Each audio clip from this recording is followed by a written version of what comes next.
life, in business or social life, and certainly in sports. He's exceptional. He had a knack of, he had perfect timing. It's a bit like a comedian where you just can't tell the same joke over and over. You got to have timing and delivery. You can't do it week after week and be successful at it. Well, Coach Wright was an artist when it came to this. He knew when to start. He knew how long to motivate you. He knew when to cut it off. And I've seen him do it to all the players and to groups and in front of the team. And he was just exceptional in that regard.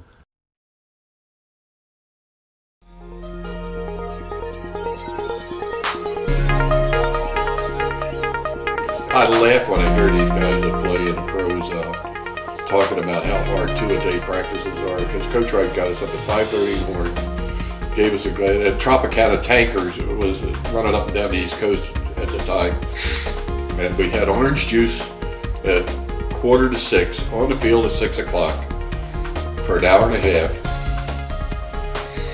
Go get breakfast over in the mess hall, come back, get off your legs, and rest up in Forsyth Barracks, which no air conditioning. You know, it was as hot as the football field. This was in August. Rest until 10:30. Back out on the field for an hour and a half, and go have noon chow, and then back out on the field at 3 o'clock for another. So we'd spend 4.5 hours on the field for 2 weeks, a day. And at 5:30 in the morning, we would go down to the lower field and start our calisthenics, counting, 1, 2, 3, 4. And I vividly remember the neighbor in the beautiful colonial house came out to the field in his bathrobe, and he said, "What is going on here? Isn't there something you can do about noise, and do you have to practice at this hour?" And the coach said, "We'll make every accommodation possible not to disturb you." And for the balance of that practice, and for the next few practices, we practiced puke. 1, 2, 3, 4 calisthenics. Relatively early in the season, I was playing outside linebacker, not my normal position. But then Harry said, "All right, boys, we're going to go live." And so there was a pulling guard and a fullback leading the play around the left end. And I said, "Well, here goes." And I basically went in there, head first charge, kind of knocked the pulling guard down and sidestepped the fullback and nailed the running back for about a 3-yard loss. Harry went absolutely ballistic. "That's the way to do it! That's my boy! This boy wants to play football! This is the way to do it, guys! This is the way football is played!" And that's how Harry was. I think he made me a better player by working me harder, getting me in shape for the games, number one.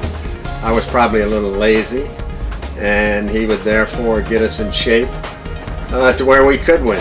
As time went on, you learned how he ran the team. As Penny said, he's a taskmaster, and so we learned you better toe the line to make sure you're going to be doing what you have to do.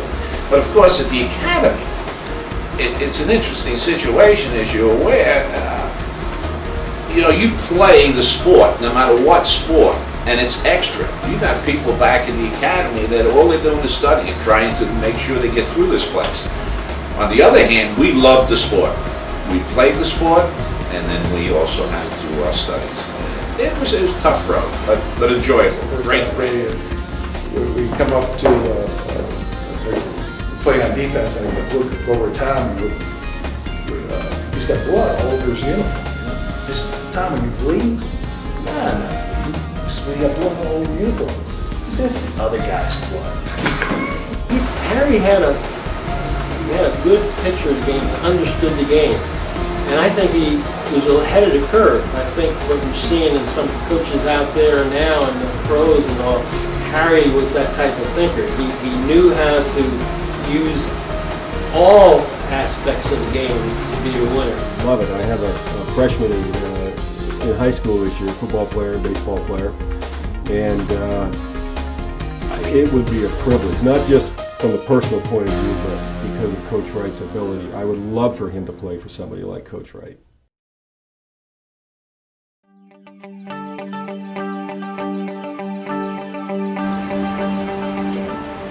think everywhere my father coached, he had that, I don't know what it was, that magnetism or charisma, whatever it was, the loyalty that his players had for him, it was unmatched. I mean, that was every team he ever coached. I know I can remember players later on meeting them maybe in a social setting or an opportunity where I had contact and they would know that I was the coach's daughter, and it was just amazing. Harry, the first thought in his mind was football. In fact, he lived for the ball players and his team. And we were in the background. I mean, he was a coach first. And he was a wonderful coach, and he was a good dad. And he was a good husband. But we rarely saw him because he was always there, early in the morning. He must have been a phenomenal recruiter. He could convince any parent that it was in their son's interest to come to the academy. So then Dan McManus came in, Chuck McDonald, and he would be sharing with us his recruiting efforts. Who were going to have coming in next year. So he was always an inspiration, shared with us everything he did. The Purple Shaft, we'll have to say, is something that was developed when Harry first got there. We needed some kind of inspirational device that we can give an outstanding player of that particular game. And I don't know who came up with it. Was it Harry, a combination? But Purple Shaft was basically an old oar that we found probably down here at the docks. Painted it up, and then we put a purple ribbon around it, and we would present this to the outstanding player for that game. And that would usually be at the night evening meal on a Monday. Coach Wright had an oversight. He was the preeminent head coach. He saw all the details, and he delegated well, including his motivational abilities and strategic abilities.